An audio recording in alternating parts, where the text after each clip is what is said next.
Pero volvamos al tema, pues que es el de la semana, el del mes, el del año, diría yo, y es como los Estados Unidos está pues reorganizando el comercio internacional. De hecho, a esta hora el primer ministro canadiense está dando una rueda de prensa precisamente desde Ottawa, en donde son las 11 de la mañana 35 minutos, refiriéndose a las tarifas, a los aranceles de Donald Trump. Recordemos que uno de los grandes socios comerciales de los Estados Unidos es Canadá, pero pues desde que empezó el nuevo gobierno de Donald Trump, Gonzalo, pues ahora más que socios son enemigos. Ahí sí se aplica del amor al odio, hay solo un paso. Hay solo un paso, Camila, y Donald Trump continúa cumpliendo parte de las promesas que él había dicho durante la campaña electoral. Y es que iba a poner, digamos, esa protección sobre los Estados Unidos para que, según él, el mundo no siguiera abusando de su país. Y es que parte de la retórica que se vio el día de ayer en el Jardín de las Rosas, Camila, fue esa, ¿no? De que el mundo se estaba aprovechando del buenismo de los Estados Unidos. Y ahí mencionó a la Unión Europea, ahí mencionó a China y mencionó cómo grandes países, incluso países subdesarrollados, se habían aprovechado de la buenhechuría, por llamarlo así, de los Estados Unidos. Empieza de una vez la guerra comercial ya decretada por Donald Trump. Hemos tenido diferentes respuestas, Camila, como la que está dando el primer ministro de Canadá. Habló Emmanuel Macron y Emmanuel Macron dijo lo siguiente: nosotros no descartamos absolutamente nada, e incluso pedirle a las empresas francesas que no participen y no inviertan en los Estados Unidos.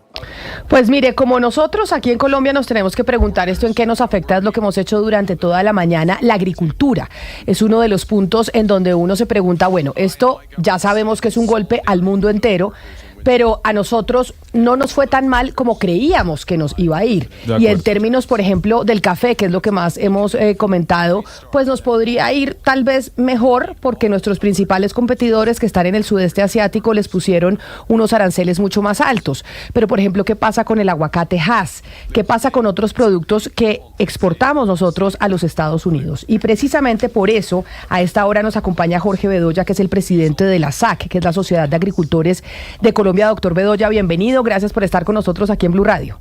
Gracias, Camila, muy buenos días. ¿Qué es lo que más exportamos nosotros en términos agrícolas de Colombia a los Estados Unidos? O sea, ¿cuáles son los principales productos? Yo sé que flores, café y aguacate, pero no sé qué otras cosas están ahí en esa canasta. Pues miren, para que se hagan una idea, el año pasado exportamos 3.642 millones de dólares de productos agropecuarios a Estados Unidos, de los cuales 1.400 fueron flores, 1.058 fueron café, 209 bananos, y de ahí para abajo usted tiene el aguacate Hass, usted tiene la tilapia, usted tiene panela, usted tiene algo de azúcar, usted tiene aromáticas, tiene limón Tahití y otros productos más. Y obviamente es una canasta exportadora no solamente bastante robusta, sino muy difícil de pensar en sustituir en el corto plazo un mercado como el de los Estados Unidos. Y ahora que mencionaba el caso del aguacate, se lo digo muy claramente. El que sale más perjudicado de esta decisión, que es mala para la relación bilateral, es el aguacate Hass, por una razón, porque a los mexicanos no les pusieron el arancel del 10%. Entonces, los productores de aguacate de México hoy tienen una ventaja sobre los productores de aguacate Hass de Colombia. Y eso ya empieza a sentirse en el mercado y eso termina siendo muy costoso, obviamente, para los productores, pero también para los trabajadores. El sector del aguacate Hass genera casi de 79.000 empleos directos en más de 220 municipios de nuestro país. No, pues claro, es un golpe durísimo. Pero digamos como que a uno las mamás le dicen: mire las oportunidades en medio de la crisis, y yo creo que eso es lo que nos va a tocar hacer ahora, porque no hay otra alternativa, mirar cómo en relaciones de comercio bilateral logran algo desde la Cancillería y desde el Ministerio de Comercio Exterior, pero por ahora también al sector privado, a los agricultores, les toca mirar cómo aprovechan esta oportunidad. Usted dice, el aguacate Hass es el más afectado y acá vamos a tener un problema enorme por cuenta de que México sí va a entrar sin arancel a los Estados Unidos. Pero, ¿qué otros productos podrían tener una oportunidad de entrar a los Estados Unidos con un arancel más bajito que otros países que compiten con nosotros en esos productos agrícolas?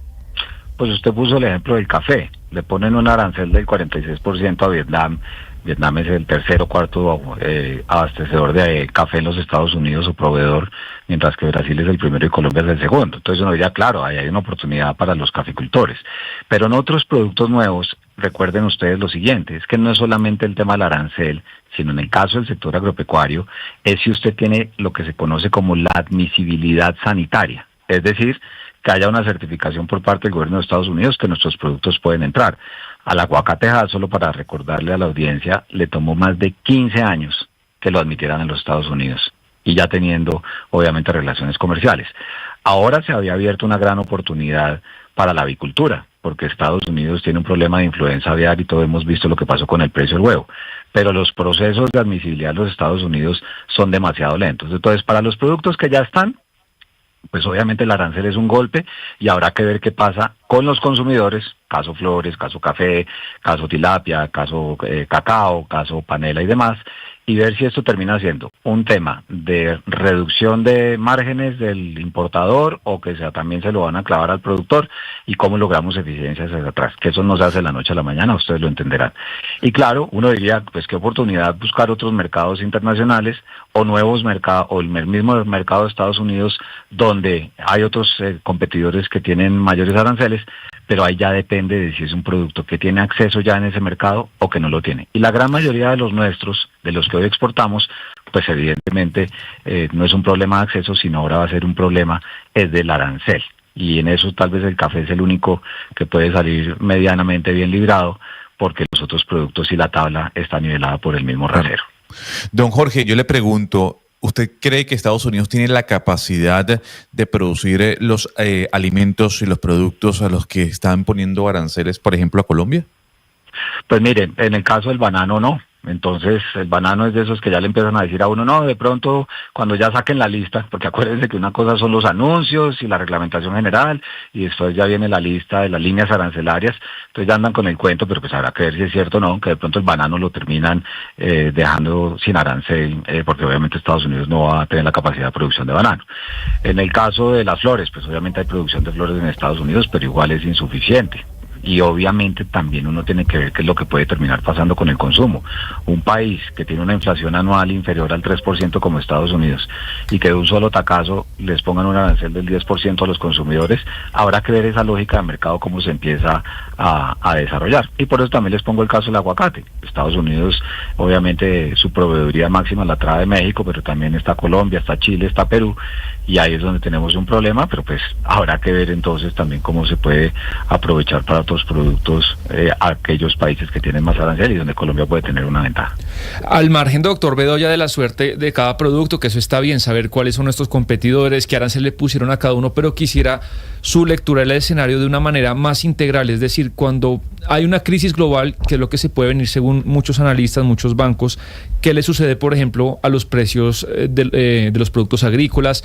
¿Qué sucede con las materias primas, con el dólar? Si esto se convierte en un tema global, encadenado, la suerte del sector colombiano primario, ¿qué ocurriría en su opinión? Pues Sebastián, muy buena pregunta, y esto hay que medirle el pulso permanentemente como a un paciente que empezó con una enfermedad, porque el coletazo de las decisiones que tomó ayer la Casa Blanca pues no se van a ver ya inmediatamente. Mire lo que pasó en las bolsas, a lo que hacían referencia a ustedes hace un ratico.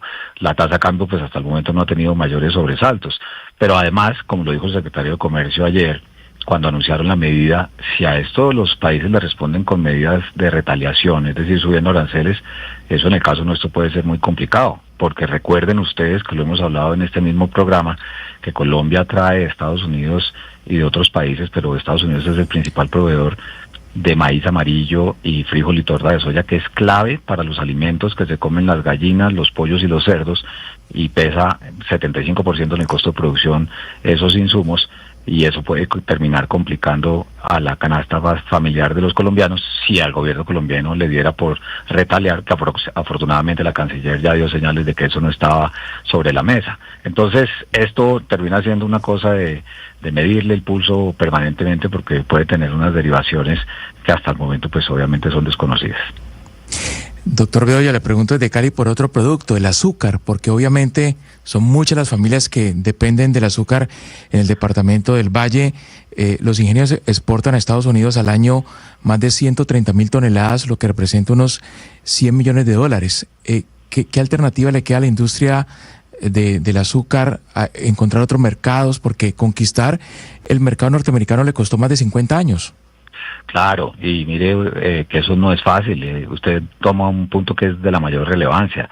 En el caso del sector agropecuario, llegar a mercados internacionales es sumamente complejo. Y vuelvo y reitero, que le quiten el arancel a la larga puede terminar siendo lo más fácil. Que le dé la admisibilidad sanitaria o fitosanitaria al mercado internacional es muy complejo. Y el caso del azúcar, que es un producto que tiene tantas barreras no arancelarias y arancelarias en otros países, pues lo hace mucho más complejo. Y a pesar, porque esta mañana oía en algún programa que la gente decía, no, pero es que tenemos que ser más competitivos. En el caso del sector azucarero y agroindustrial de la caña, tiene las mayores productividades por hectárea a nivel global. Y obviamente tiene una producción que es sumamente eficiente y cumpliendo con estándares internacionales en materia medioambiental, pero con todo y eso es muy difícil pensar en llegar a nuevos mercados. Sí, es difícil, en eso estamos de acuerdo. Yo creo que todos, usted como experto pues nos está clarificando esa posición. Sin embargo, es lo que ha dicho el gobierno nacional y no solamente el colombiano, otros países están diciendo pues hay que abrir otros mercados. Con esto, señor Bedoya, le quiero preguntar ¿qué mercados son susceptibles de ser abiertos por nosotros? ¿A qué país le puede interesar nuestro café, nuestro mango, nuestro banano, nuestras flores para que se vaya encaminando hacia allí? Mire, esa es una muy buena pregunta y la agradezco.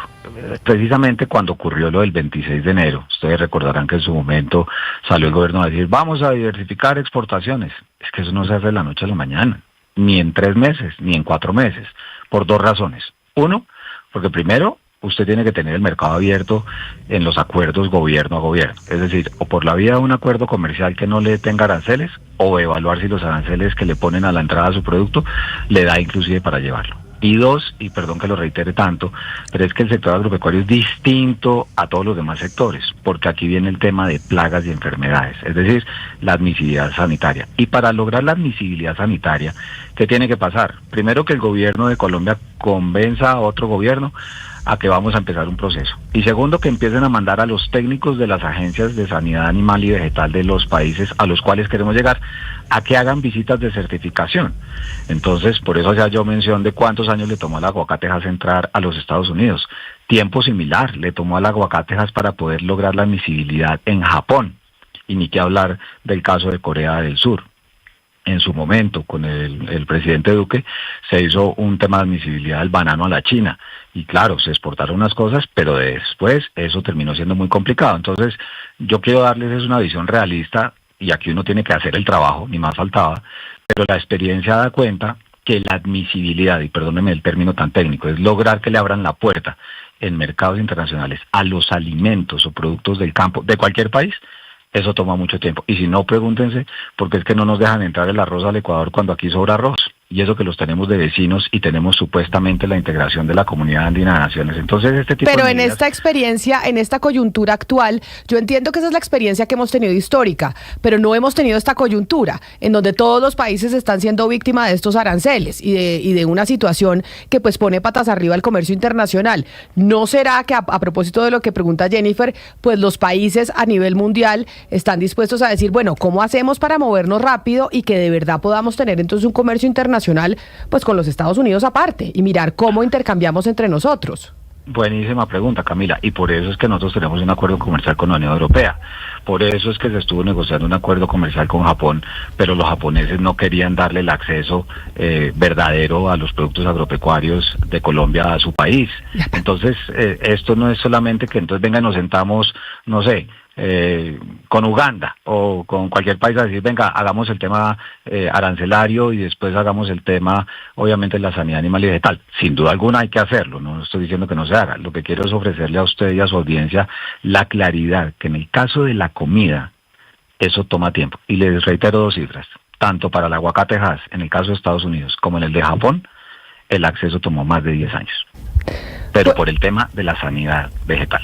Pues doctor Jorge Bedoya, presidente de la Sociedad de Agricultores de Colombia, SAC, gracias por estar con nosotros, por darnos sus reacciones desde el sector agropecuario, que es uno de, además de los que ha querido priorizar el gobierno nacional y que va a estar sentados en esas mesas para ver cómo podemos aprovechar o por lo menos contrarrestar estas medidas que ha anunciado el presidente de los Estados Unidos, Donald Trump. Feliz resto de día para usted en medio de este chicharrón que están enfrentando.